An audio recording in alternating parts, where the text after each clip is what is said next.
बोला बोला देवघर वाले बाबा की। सावन के पावन महीना में साथी संग सर्विस ट्रिब्यूनल आपका हार्दिक स्वागत करता है और कहता रहेगा बापू डीजे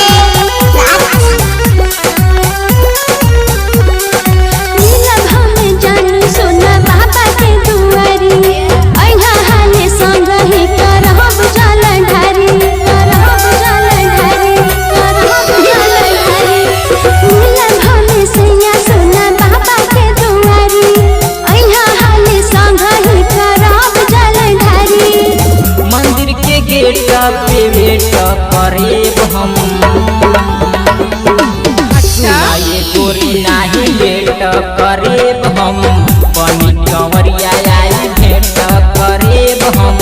सुनाए गोरी नाही लेट करेब हम बनी कंवरिया आई भेंट करेब हम सुनाए गोरी नाही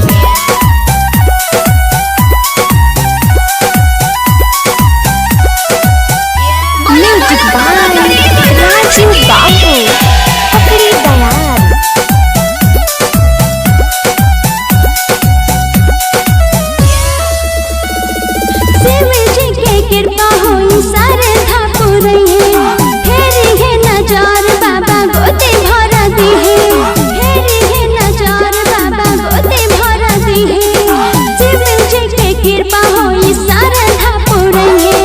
फेरी है नजर बाबा गोते भर दी है।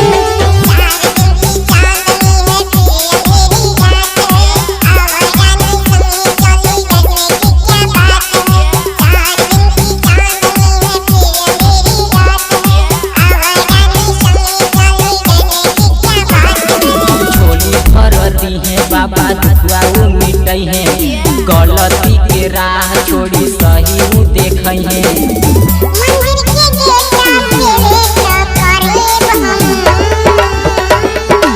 सुनाए गोरी नाही लेट करेब हम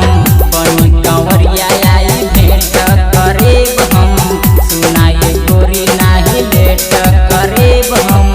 बनी कंवरिया आई भेंट करेब हम।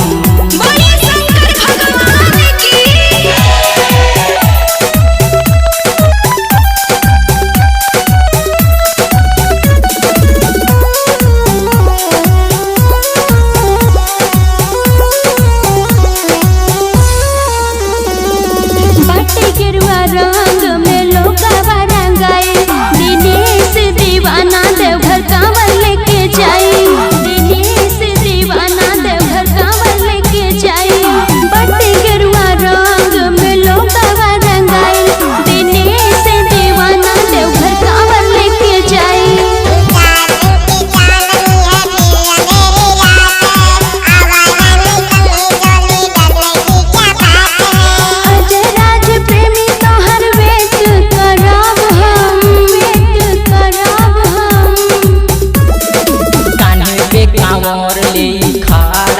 एने ओने रानी तुहू कतही न जइहा